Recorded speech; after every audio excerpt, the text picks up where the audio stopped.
Mercedes Benz நிறுவனம் அவங்களுடைய luxury இவி கார்ஸை வரக்கூடிய 2025 ஜனவரி மாசம் நம்ம இந்தியாவில் அறிமுகப்படுத்த போறாங்க. Mercedes Benz EQS 450 and Mercedes Benz electric G class 580. இந்த கார்கள்ல என்னென்ன ஸ்பெஷாலிட்டிஸ்லாம் இருக்கு, இதோடைய விலை என்ன, இதை பத்தின சுவாரஸ்யமான தகவல் தான் இந்த வீடியோ எல்லாம் விரிவா பார்க்க போறோம் ஃப்ரெண்ட்ஸ்.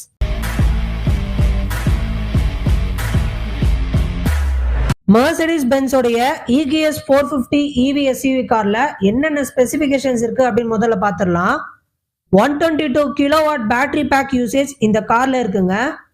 857 கிலோமீட்டர் சிங்கிள் சார்ஜ் போட்டாலே இது கொடுக்கும். 537 bhpயும் 858 Nm பீக் டார்க்கும் இது ப்ரொவைட் பண்ணும். 0ல இருந்து 100 கிலோமீட்டர் 4.7 செகண்ட்ஸ்லேயே தொடும். ஸோ இதோட பேட்டரி அரை மணி நேரத்திலேயே 10ல இருந்து 80% வரைக்கும் சார்ஜ் ஆகும் வேகமா. 200 kV டிசி சார்ஜர் வந்துட்டு பயன்படுத்தலாம் அப்படின்னு குறிப்பிடுறாங்க.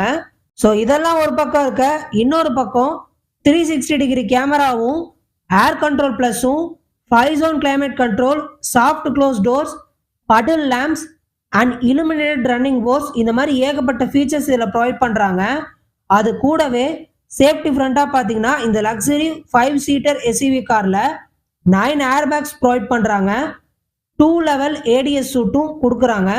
ஸோ இந்த மாதிரி ஏகப்பட்ட லக்ஸரியான ஸ்பெசிஃபிகேஷன்ஸ் அள்ளி கொடுத்துருக்காங்கன்னே சொல்லலாம். ஸோ மெர்சிடிஸ் பென்ஸோடைய இன்னொரு லக்ஸரி காரான G580 வித் EQ டெக்னாலஜி, இந்த இவி கார்ல இருக்கக்கூடிய ஸ்பெஷாலிட்டிஸ் என்ன அப்படின்னு பார்த்தோம்னா, இதுல EQ டெக்னாலஜி வந்து புகுத்திருக்காங்களாம். 116 கிலோவாட் பேட்டரி பேக் இதுல இருக்குங்க. 3 எலக்ட்ரிக் மோட்டார்ஸ் கம்பைன் பண்ணி 580 bph-ம் மேசிவ் 1164 Nm பீக் டார்க்கும் இது கொடுக்குதாங்க. ஸோ 0ல இருந்து 100 கிலோமீட்டர் ஆக்சலரேஷன் வெறும் 4.7 செகண்ட்ஸ்லேயே ரீச் பண்ணும் அப்படின்றாங்க. ஸோ இந்த பேட்டரி பேக் பார்த்தீங்கன்னா வெறும் 32 நிமிஷத்துலேயே 10ல இருந்து 80% வரைக்கும் உங்களால் சார்ஜ் பண்ணிக்க முடியும் அப்படின்னு சொல்லியிருக்காங்க. ஸோ 473 கிலோமீட்டர் ஃபுல் சார்ஜுக்கு இது வந்து கொடுக்கும் அப்படின்னு சொல்றாங்க.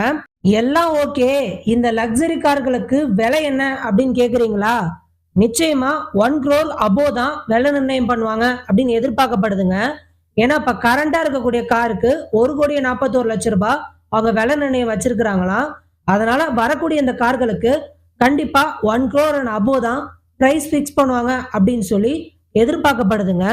இந்த 2 வேரியன்ட் கார்களை பத்தி நீங்க என்ன நினைக்கிறீங்க? உங்களுக்கு என்ன தோணுது? உங்களுடைய கருத்துக்கள் எதுவா இருந்தாலும் காமெண்ட் பாக்ஸ்ல மறக்காம அப்டேட் பண்ணுங்க ஃப்ரெண்ட்ஸ்.